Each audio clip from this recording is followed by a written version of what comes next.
Welcome back to Gale Force Wins Season 4.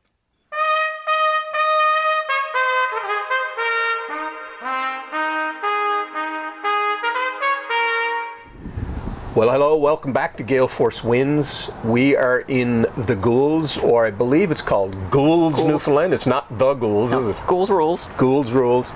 So this is Gale Force Wins. I'm Jerry Carew. We are recording an episode, and we're going to get Stephanie to introduce herself in a second, but this is for our Tuesday night inspirational podcast. We started out on Zoom doing conversations, and then it morphed into in-person, and then it morphed into as well doing content for people at trade shows and at their businesses. But we continue to be inspired by the people in our community. And on that note, I'm going to get Stephanie Howlett to introduce herself, and we're going to go from there, Stephanie. Hey Jerry, great to be here. Thanks for having me. So I'm Stephanie Howlett, the CEO of DiversityNL, and my pronouns are she, her, and hers. And welcome to the Ghouls. I always say the Ghouls are the Ghouls, and this is where I grew up to. It's my hometown, it's where we live to currently. Well, I tell you, it's absolutely beautiful. We're in kind of a gazebo, the wind is blowing, and the weather can be rain one minute, sun the next. Stephanie is no stranger to Gale Force Wins. You've been on twice before, I believe? I have, yes. Yeah, those were at conferences and trade shows. This is going to be a little different. I want to delve into Stephanie's journey, expand a little bit about her life and her choices, and I think through her experience, we're going to help people. I think that can have some challenges, and from there, I think it's going to be an interesting conversation. I'm saying that only because I've had some conversations with you in the past, and so let's go back to the beginning. Ghouls Rules. This is where you grew up. You were born and raised in the Ghouls. You went to school here? I did indeed. Yep. Yeah, I went to St. Kevin's. Yep. And that's a Catholic school? It is Catholic school growing up. Catholic school. So I grew up in that same denomination as well. Some challenges around the Catholic Church and all that. We can delve into that later. We won't do that right now. It's a whole new episode. That's a whole other podcast. But I think it's certainly for me, that the religious side of things challenged me. I was an altar boy at one point, but anyway, tell us a little bit about your upbringing, Stephanie, and we'll just go from there and explore, your life. Sure. So, like I said, I grew up in Ghouls, Catholic, went to church every Sunday morning with my parents, and I guess knowing that I was part of the queer community, that was a struggle. So from an early age, I knew I was queer and that I was different. I didn't have the words for it back then, and certainly growing up Catholic, everything that we were raised to believe was a sin and it was against my religion and my faith. So I struggled with that for years, and as we know, anyone who struggles with it, contemplations around life, around choices, around all those things, like that was a difficult thing. And anyone I knew who was growing up that came out gay, it wasn't comfortable for them, and it certainly wasn't accepted, because I'm pushing 50 soon, within a couple of years. So I was 31 and a half when I came out, which is later in life. But you knew as a young person? I knew as a young person. How old were you when you knew? I'd say probably 4.5, 5 years old. Holy shit. I was young. You kept that a secret all that time? Yeah, because it was the inner struggle of what you hear in the church and within families, and sometimes you hear things and people don't actually believe what they're saying. Yeah. Right? So when I came out, my parents were absolutely amazing. I think dads were, and so? And I'm like, what do you mean, and so? We were raised within the Catholic Church. This is a sin. Like, it was like, and so? We still love you. Mom was like, okay. And so, you mean, and so what? Yeah, is that what he said? what? Like, and so? Wow. Like, it doesn't matter to us, because I think they thought I was going to tell them something was really wrong with me. Yeah. Like, I had a diagnosis of something. And no, that wasn't the case. It was like, I had overwhelming Catholic guilt. So, did you say, okay, I have an announcement, sit down, I want to talk to you? Tell us a little bit about that. I called on the way home from work. I'm like, we need to have a conversation. There's something I need to have a conversation with both of you about. So make sure you're there when I get home, because I wasn't living there at the time. Yeah. So I was coming in from CBS. We got a helicopter flying over here now, part of the oil and gas industry, very important in Newfoundland and Labrador, proves that we're definitely outside. So, Yeah. I'm coming home, we're going to have a conversation. So they thought it was something serious because this wasn't normal. I was living the CBS in my own home. It's like, I got to have a conversation. And they're like, well, what's going on? I'm like, well, maybe we'll go for coffee. Mom, and she's like, well, no, like we'll stay at the house, because she knew this was going to be a serious talk, right?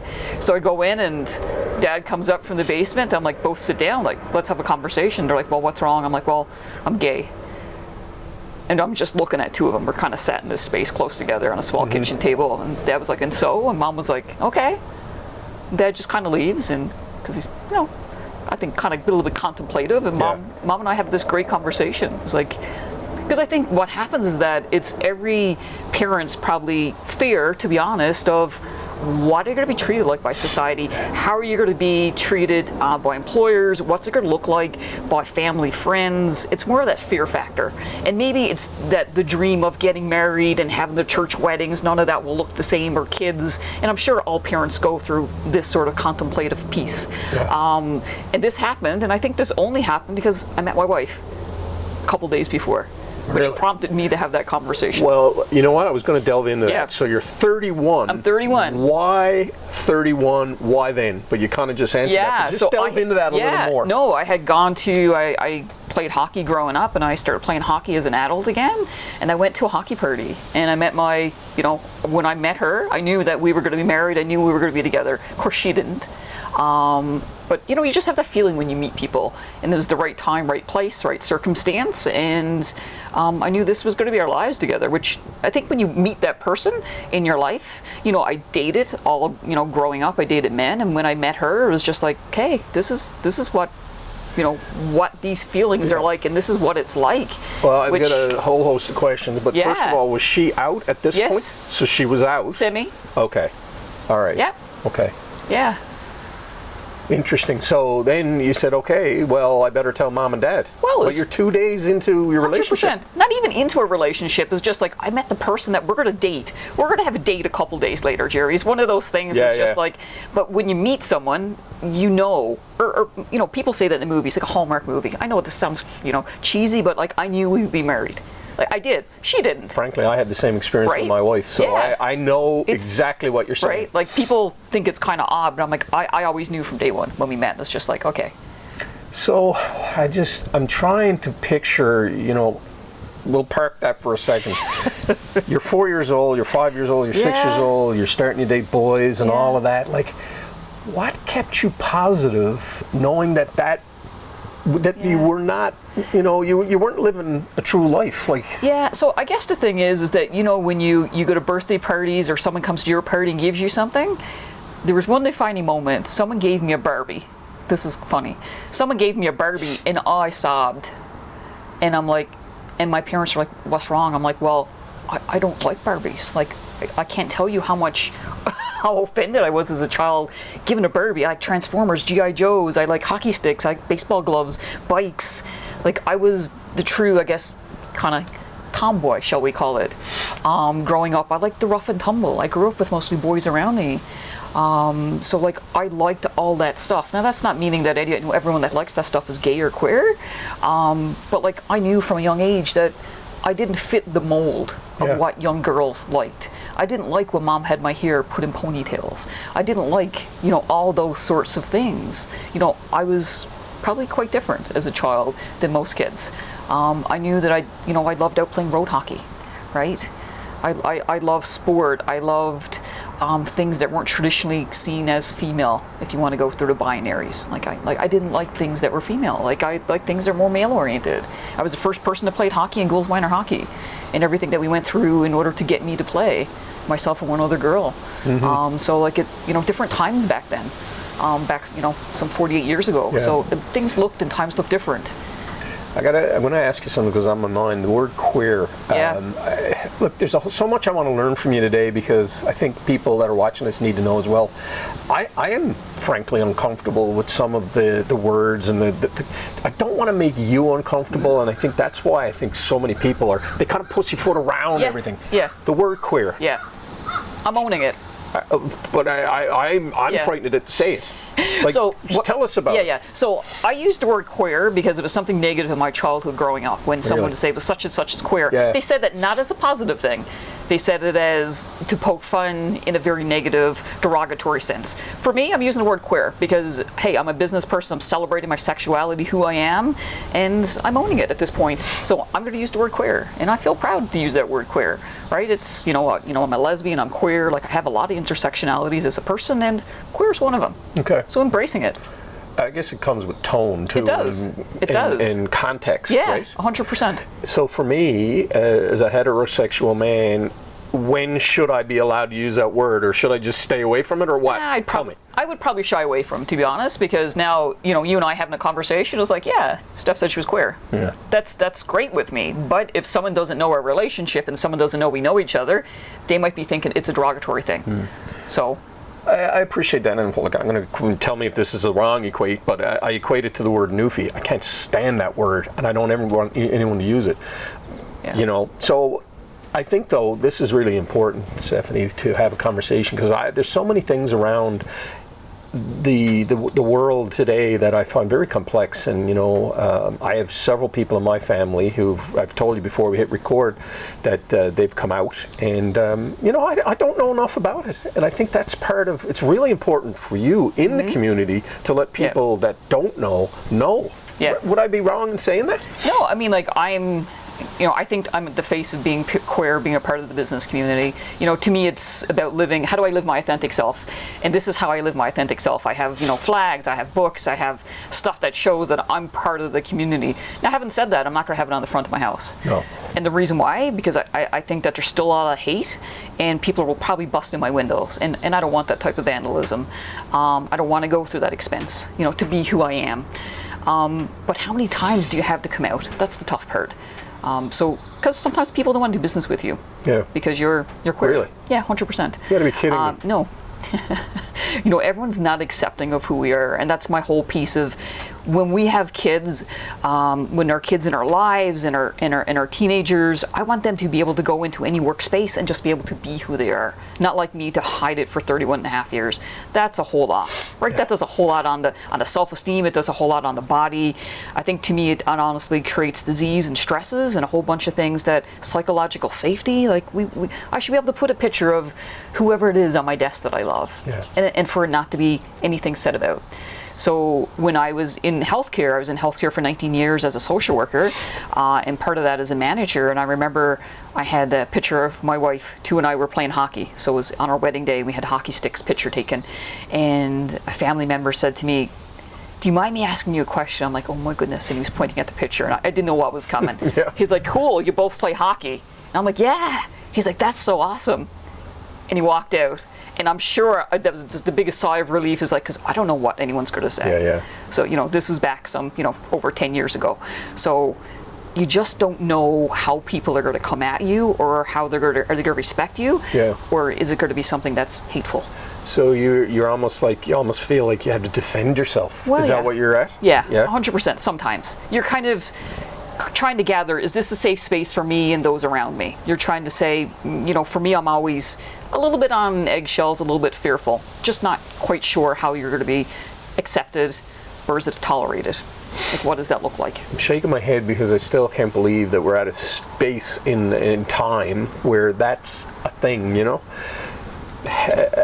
As I said to you, when some people in my family came out, I just want them to be happy. Yeah. If my boys told me, I think the majority of people just want everyone to be happy. I don't understand why anyone would make you have to defend yourself, I don't get it, and maybe some of those people, they're dealing with issues themselves, yeah, right? Would you think? Well, potentially. I mean, I think fear is the biggest thing. Yeah. It's just fear because maybe you haven't met someone that was gay, because there's all preconceived notions about if you're gay, then you're a pedophile, then you're a whatever, like all these negative things come with it. It's like, no, I just want to live my true self. Yeah. I just want to love who I love. Like, that's it. And it's my wife. It's, it's her. Yeah. It's our family. It's creating a family, creating a network, creating a support system. So I want, like, when the next generation comes in, and they're quite fluid, by the way. they don't, they know pronouns, they use pronouns, whereas we struggle with them. Like I said earlier, my pronouns are she, her, and hers. Their pronouns might be she and they, or he and their, or they, them, and their. They don't struggle with any of this. But as adults, we're just like, I don't even know what to do with it. Yeah. Right? And we misgender, we mistake, and we use the wrong words. But I think it's one of those, we have learnings to do. And just having that conversation, being respectful, saying, I don't understand, can you tell me more about that? Just, just asking. Very respectfully. And I think anyone within the community, if you ask something respectfully, we'll have that conversation. I'm listening to you talk, and I have so much respect for you based on the fact that you were 31 years before you actually came out, and you're almost 50 now. Yeah. So tell us a little bit. So 31, told mom and dad. Yep. So what? Dad said, tell us a little bit about the journey after. Yeah, so, and I think, like I said, the biggest fear was I wasn't going to get married, we weren't going to have kids. It's all that is the dream. So when you have a girl, the doctor says, congratulations, you have a girl, or you have a boy, it's the dream of the wedding, the grandkids, and all that stuff, and I think that's the fear. Yeah. Right? So, they gratefully accepted my wife into our family. She was part of our family immediately. Like, that was just day one. I have two grandmothers, and they're at that point in time, they're in their late 80s. One staunch Catholic, another one Anglican. I'm like, don't know how this is going to go. Don't know how this is going to go, especially with the Catholic one. Not a problem. Amazing, eh? Not a problem. Yeah. With the United one, she sent us flowers. So just, it was just, we don't care who you are. You're Steph, you're a granddaughter. It doesn't matter, right? We did have some family members saying, this is a phase. But they quickly got over that after a conversation. A phase. Yeah, you're 31 and going through a phase. It's not quite a phase, right? So you think about it. I mean, it has drastic mental health implications for all of us when you struggle with those things, knowing, right? 100%. I mean, 30% of the population, or 1 in 3, so, a little bit more than that, has mental health difficulties. Suicide rates are massive for parts of the community. As a kid growing up, certainly thought about it. I can only imagine. Thought about it. Never did anything, thankfully, to myself, but it was a struggle knowing where do I fit in, because there was no quadrangle NL, there was no trans NL, none of those organizations existed, and we were quietly suffering. So now this is the second half of my career, and I feel that I have a rejuvenation and a chance to create impact on our businesses and in the lives of young people. Yeah. Funny, I'm in a jazz band, trumpet player, Jazz East, and I'll never forget we played with the trans community and had some singers sing. Beautiful. Mm-hmm. Anyway, I posted a picture, and there was a couple of negative comments that I'm like, someone said, well, what are you doing? And I'm like, I had to delete them. And I'm like, it really irritated me. I was proud to be there and happy to listen to these singers, and frankly, the makeup was incredible. But I don't understand why some people in my network felt it's one thing to think it, it's another thing to start saying it, Yeah. So here you are, you're 31 and you've come out and your mom and dad are supportive, your grandparents, oh my God, that's amazing. Despite all the religious teachings, throw that away. Yeah. And they're supportive. So it's been a journey. 100%. Yeah. It's a big journey. Yeah. Yeah, we got married, and myself and my wife have been together for a little over 17 years. We just celebrated last month in June. How many years you married? 10. 10 years. Yeah. Yeah. Yeah. So that was quite an affair? Yep. Yeah. We had a big wedding. We had a full weekend, right? We celebrated to the fullest. Yeah. Yeah, it was fantastic. We had a church wedding, actually. Gary United, and we had a big private dinner for folks that were important to us, and then the next night down to the Yellow Belly, the biggest party you've ever seen. Nice. Yeah, I mean, the big celebration of love, and everyone came and supported, and it was such a great time. Yeah. Well, that's incredible. Let's delve into, so you were a social worker, and you still are. You, I said were, but you were employed by that. Yeah. You're not employed by that anymore. Let's talk about your entrepreneurial journey, which frankly seems like your life kind of prepared you for the uncertainties of entrepreneurship. Would that be a... Oh, yeah. Yeah, for sure. So 2 days before the pandemic, my resignation went in with Eastern Health, the healthcare authority, as a manager. And 2 days before? 2 days before the pandemic. Good timing. It was great timing, actually. Everyone kind of goes, ooh, ouch. And I'm like, no, it was great because I became a part of the business world. I knew healthcare inside out. After working in a lot of different locations in rural and urban areas, I had the opportunity to have so many, connections and great conversations. And I have a master's in clinical counseling, so I think this is what's helpful with me, having conversations with people. I love hearing people's stories, frankly, kind of like you, hearing what is it they're doing, like what is it, to me, it's how are they creating impact? What led them to where they're to right now, and which is the journey that I like looking into. So I became a task force NL. When Kathy Bennett called my wife 7:30 in the morning on a Saturday, you knew it wasn't for coffee, it was for, we got work to do, so we were part of that for a bit, and I got to know a great part of our business community being part of that for months on end during the pandemic. And then I, really started buckling down into LinkedIn. LinkedIn has been my biggest friend, to be honest. When someone says, what have you done? I'm like, LinkedIn.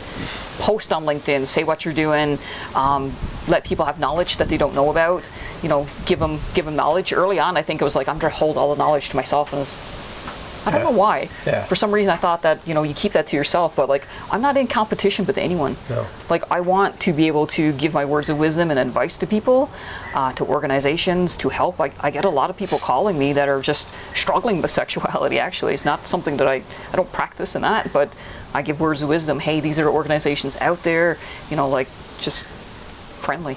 Just so I understand your journey, you left the healthcare and you went 2 days before. Yep. You created it wasn't DiversityNL then, right? Yes. It was? Yep. Okay. Yep. Because I thought you went off as a consultant or... No, I started consultancy with DiversityNL. Gotcha. Right, of course, but pandemic had started and of course everything was shut down, so nothing was in person. Yeah. So I did a little bit of work with Task Force, and then I went straight into, looking at everything 2S LGBTQ related. So when I started off, it was diversity and inclusion, and everything has expanded since then. So diversity and inclusion, diversity, equity, and inclusion. So you'll hear all these words: diversity, equity, inclusion, and belonging. And of course, anti-racism. That's a big piece of the work as well. So, and to me, I just started out, I guess, as a solopreneur, but now I partner with a lot of organizations, to be able to get their work out there, to be able to promote what they're doing as well, because racism is very rampant within Newfoundland and Labrador, whether it's a conversation that I think a lot of people are uncomfortable to have. I agree with you. I wear a moose hide every time I do a conversation, every time I do a talking session, and I give it out talking about, indigenous based, like how do we do work with, how do we partner with, what's the importance of gender-based violence and us talking about it. So just, how do we become allies? So to me, it's becoming a better ally to other parts of the community that don't have the abilities to have conversations like this. I can get in through any organizational door. Not everyone that's part of this can, though. So if you're a black person that's trying, or indigenous person, or a person with a disability trying to get in through a door, it's harder. I'm white and I do have white privilege, and I see that. I might be a part of the queer community, but that white privilege gets me in a lot of places that doesn't for others. Yeah. Yeah, it's, this white privilege and unconscious bias is another thing that someone said to me one time, and I was totally blown away by it because I'd never even considered it. Yeah. I think we may have touched on this in the chat we had before, but tell us a little bit about, unconscious bias and I guess white privilege are kind of related. Yeah. So I guess the thing is that, being white growing up in Newfoundland and Labrador, it does give us a lot of privileges, whether we know it or not. And, we do have biases against certain things, certain situations, certain people. It could be based on religion, it could be based on societal influences, based on the family we grew up, and all those sorts of things. So just, I guess, understanding what are some of our biases, that's an important part. If that thought comes into your head about whatever that bias is, challenge it. Where did it come from? Is it real? Is it made up? Like, what does that look like? Kind of like that Trump thing. Like, is it real? Yeah. Or is it something that's actual factual? Did we hear it from someone? Did we encounter it? Like, what is it? Because we have biases against, it could be a name, for instance, because we could have had a bad run-in with a person with whatever name that is. And so we hear that name, and now we're a HR manager, or we're in a company, and we hear a name, and does it go to that negative bias? Like, what is that? So, that's why it's always important to check I guess, where we're coming from when it comes to hiring practices, when it comes to names. A name is one of those things in Newfoundland and Labrador, because like what do we talk about? We converse about weather and where you're from and who's your father. Yeah. Those are the three things that people, I'm sure, who come here have no idea, like, until they get to know our colloquialisms and our culture. Can you imagine your first thing you're talking about is the weather with someone? Jerry, the weather's perfect. Yeah. Or who's your father? I'm sure if you're in a different culture and someone asks who your father is, you're like, and what bearing does that have on this conversation? Yeah. But we're trying to connect with people. So just getting to know, how do we connect with people? So if we hear a name that's not white, we're probably not going to hire that person. No. We may not, because the first thought we have is, how's their English? Are they going to fit in? Like, I love that, are they going to fit in? So I say to people, let's add to your culture and your organization. Like, whose voices are missing around your table of your boardrooms, right? Like, who do you not have represented? Because we need to look at who you're selling to, right? So selling is a big component. Are your customers happy? Are your people in your organization happy? Like, all of these components fit into one. I'm going to throw something at you. It's probably going to be a tough one. Maybe it'll be easy. You've heard it before. If someone says to you, I don't hire for diversity, I hire for competence. I hear that. Yeah. What's your answer to that one? So I always go the business case. So you have better customer satisfaction by 39% when you have diversity, equity, inclusion, and belonging in your organization. So when you go to our tech companies are thriving here.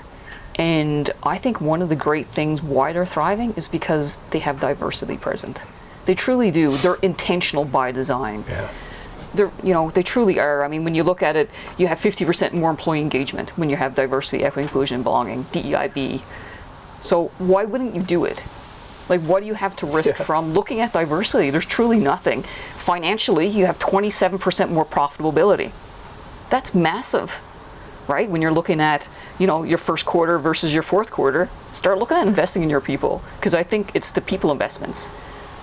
Well, for anyone who's a business person, based on those numbers, like, why would you not? You'd be a fool not to have diversity in your workforce. It's true.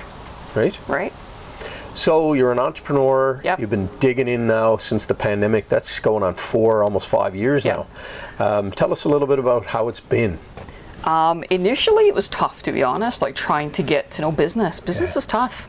I don't know anyone in the community initially, and my wife was a great person that introduced me to people, introduced me to sales. When you're your own accountant, you're your own social media, you're your own everything. Initially, it was tough, but to be honest, I love it. I'm so passionate about what I do, and it doesn't matter who the person is. I'm a go-getter, that I'm going to knock on the door, I'm going to have a phone call or an email to whoever it is I feel that need me as part of their business. I'm after growing to there's probably over 60 to 65 companies I've done business with in the past 4 years, which has been great. That's a lot. Right? Some have been 1 year, some have been one session, some have been strategic strategies, plans, playbooks, policies. I've done it all for different organizations, small, big, and it's been amazing. It's just getting to know who's out there and who wants to be a part of that. It's interesting, listening to you talk. I mean, I've been in business development for my whole career, but when you're on your own, it's daunting in many ways, the bookkeeping side of things. 100%. And frankly, that is not where I excel. And there's no enjoyment in sitting there doing all that. You're a people person, but I think there is enjoyment in knowing that it's organized and all that. But there's days I wake up and I'm like, oh my God, what am I doing today? It's like, it feels like you're all over the place sometimes, Talk a little bit about those feelings, I think everyone that goes into business, you have a little bit of this imposter syndrome. Am I good enough? What I have to say, is it going to be listened to? I'm a woman who's queer. Is it going to be accepted? Like, how's that going to look? And I've had pretty good, I got to say, I had some pretty good conversations, and most of my interactions, I would say 95% have been amazing. I've had support of, it comes from most unlikely of places, like when you start reaching out on LinkedIn and getting to know people, you're like, I don't know if they're going to write back, but most people do write back. They'll give you 5 or 10 minutes of their time. They'll come on my podcast. They'll have conversations, and I think ultimately people just want to see people succeed more. I agree 100%, and I love your focus on LinkedIn. As I've said to you in the past, LinkedIn to me is a business platform. Not that I don't care about your birthday, Yeah. but when I see a birthday on LinkedIn, I'm like, oh, what's that doing there? I don't really want that. You know what I mean? The other social media can have that. Yeah. It's such an educational platform in business to business, you know. It is. Would you know, No, 100%. obviously you built it. You built your business on it. Initially, I wasn't putting out I mean, if you sign an NDA, it's quite different, but initially I wasn't putting out who I was doing business with, but why not? Yeah. Because I think it challenges different industries to start doing more. Yeah. To not just put your pride flag or logo up, it challenges them to actually tell me what you're doing. Yeah. Like, what is it that you're doing with your policies? How are you treating your people? That's, like, I would prefer people not do platitudes, right? Like, how are you treating your people is the most important thing.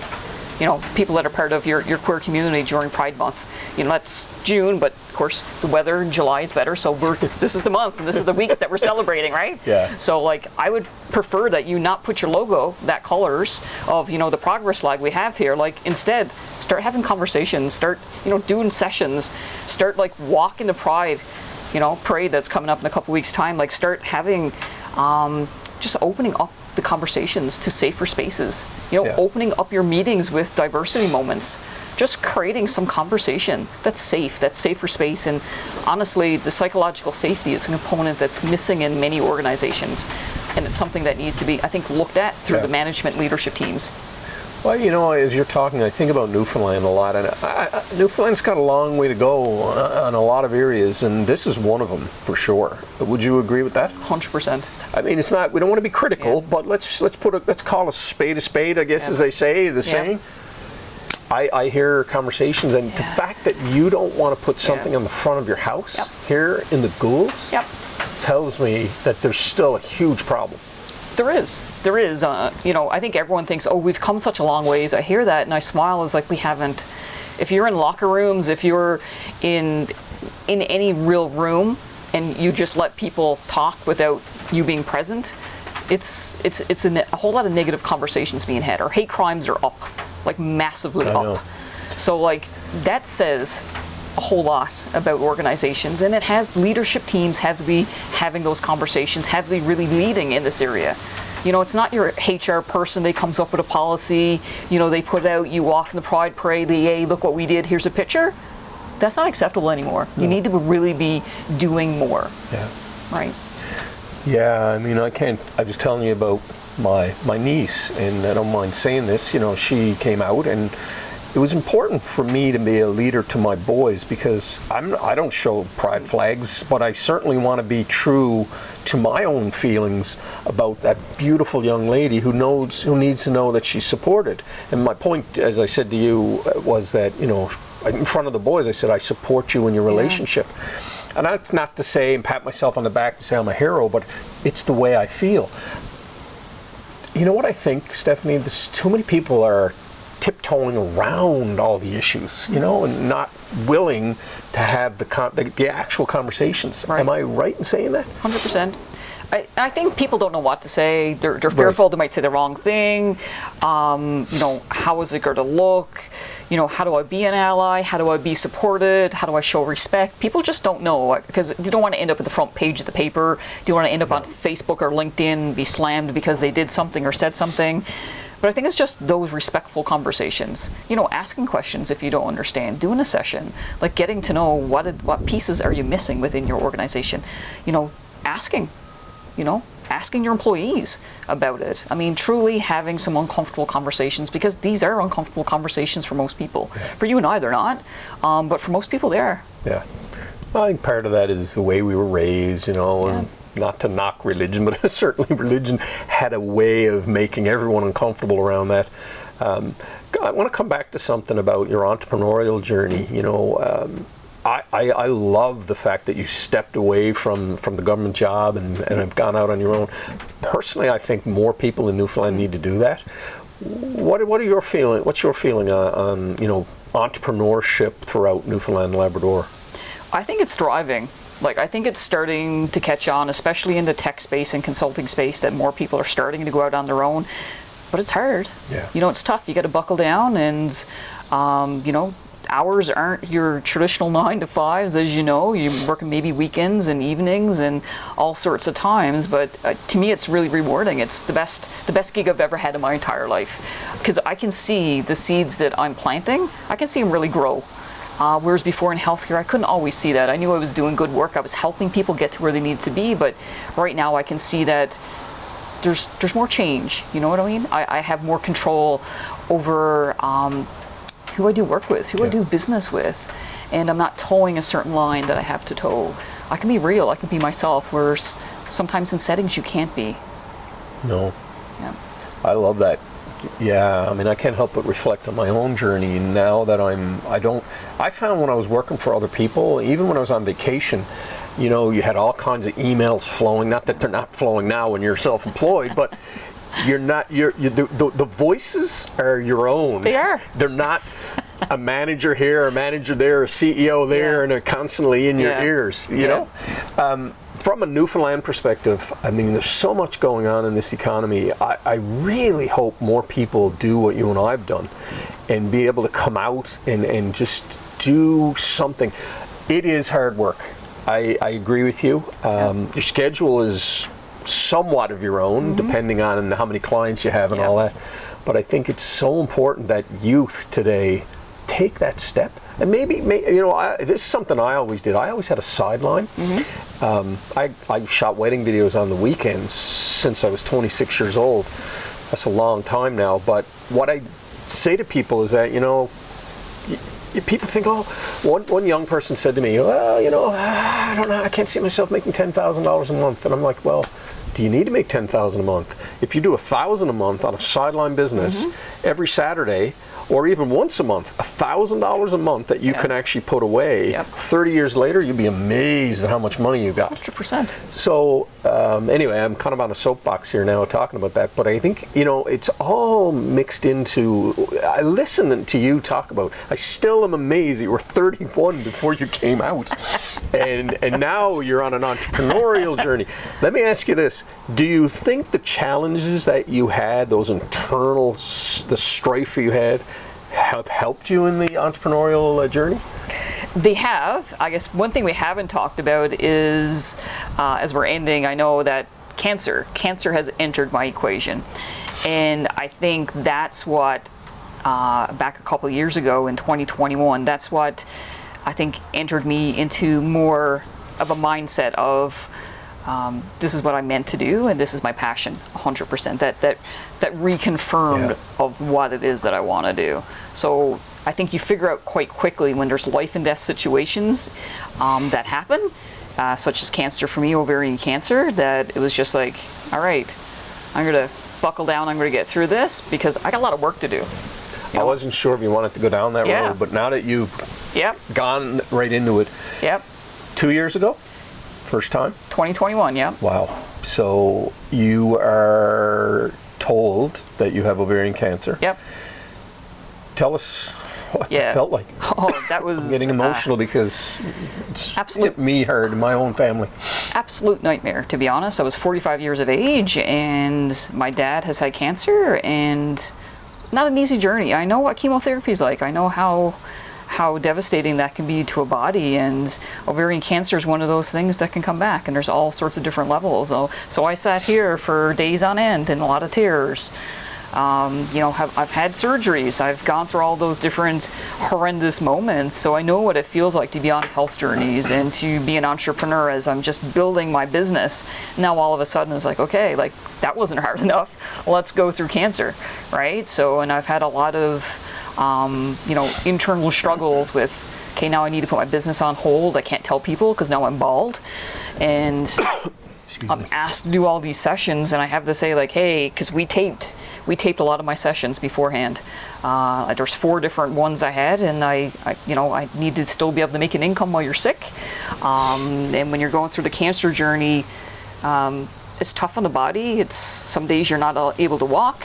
Some days the thinking is just not there. It's, you know, chemo creates a whole bunch of things. It takes you to death's door. And I knocked on it, and I can tell you it's not pleasant. Thankfully, right now I'm cancer-free. So which is great, but is always in the back of your mind. If you have different types of cancers, that is great potential for it to come back. So right now I'm in a good space and good place, and I've had a lot of family support and a lot of friend support and business community support around it. It's something I didn't talk about initially because I didn't want people to know, because I didn't want it to impact my business and how does it look. But recently I've been given talks on women's health and wellness and menopause and cancer journey and infertility and all this stuff. So, because I think we need to normalize some of these conversations for us. And that's kind of where I've gone to with it. Well, it's funny, not funny, but my mom, she hated swearing with a passion. Mom passed away a couple of years ago, but if you said the word cancer, she would prefer the word F-U-C-K over cancer. Yeah. Cancer conjured up so much pain for her that you couldn't say it. So to your point, there's a lot of people tiptoeing around that issue as well. Here we are, it seems like a theme. There's an awful lot of tiptoeing around people are doing. We need to be real with each other, don't we? We do. I mean, I think we're all have similar struggles. Within Newfoundland and Labrador, 50% of the population is going to have cancer in their lifetime. So that's a lot. In my house, 2 of us have had it. I said that's enough. That's our 50%, hopefully. So, I think being able to have open, honest, real conversations, because we're all struggling with something.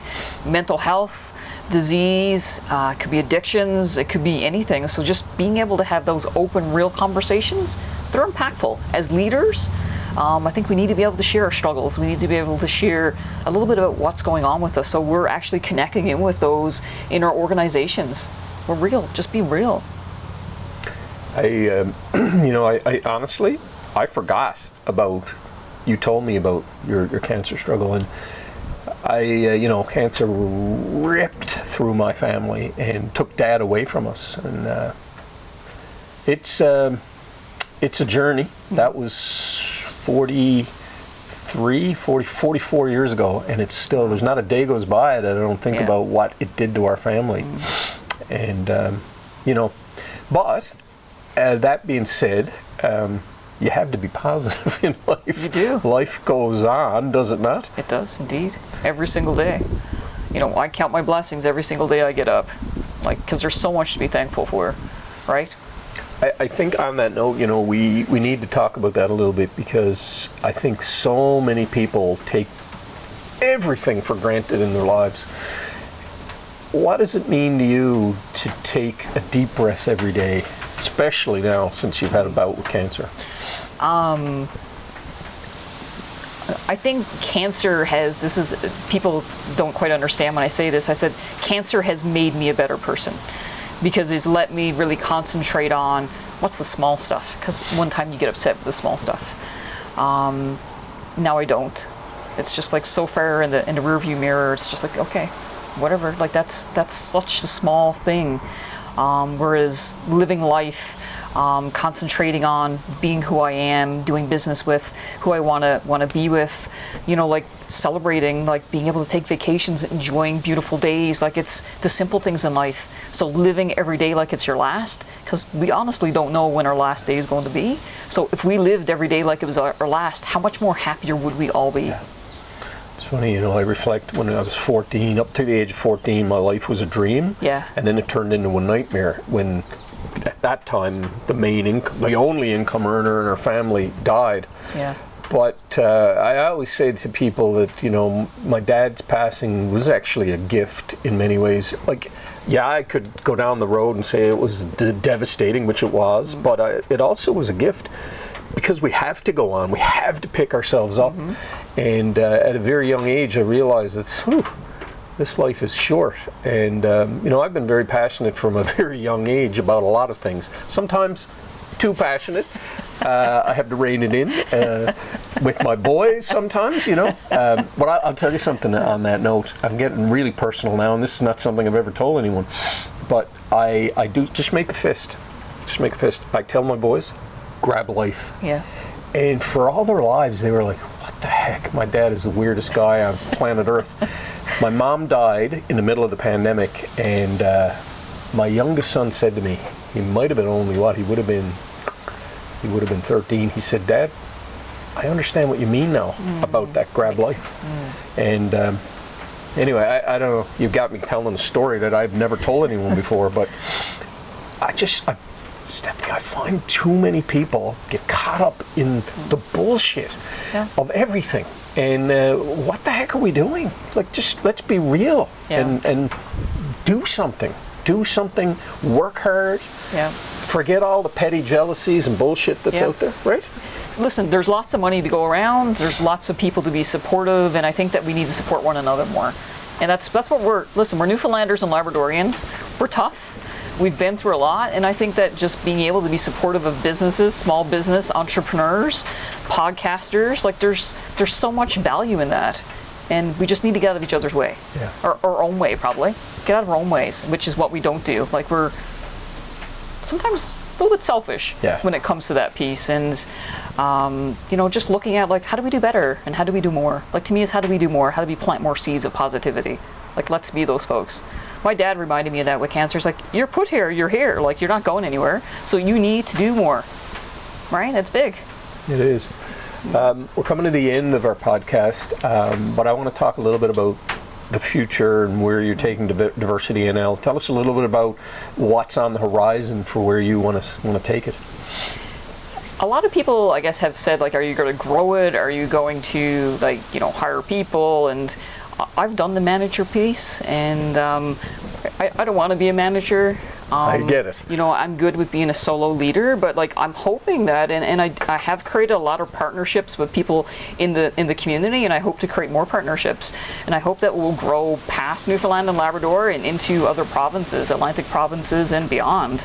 Of course, some parts of the world doesn't let for this conversation to happen, just because it's against their laws, and I'm very happy that I live in Canada and Newfoundland and Labrador, because it allows me to live my fullest life, whereas when I travel, for instance, places, we have to question what are the laws here and can we be who we are, or are we friends? And that's a tough one. When you got to tell someone that you're friends as opposed to a married couple, it's not something that everyone has to do. So for me, it's growing DiversityNL, it's growing partnerships, and continue to do education and having some fantastic conversations like we're having today.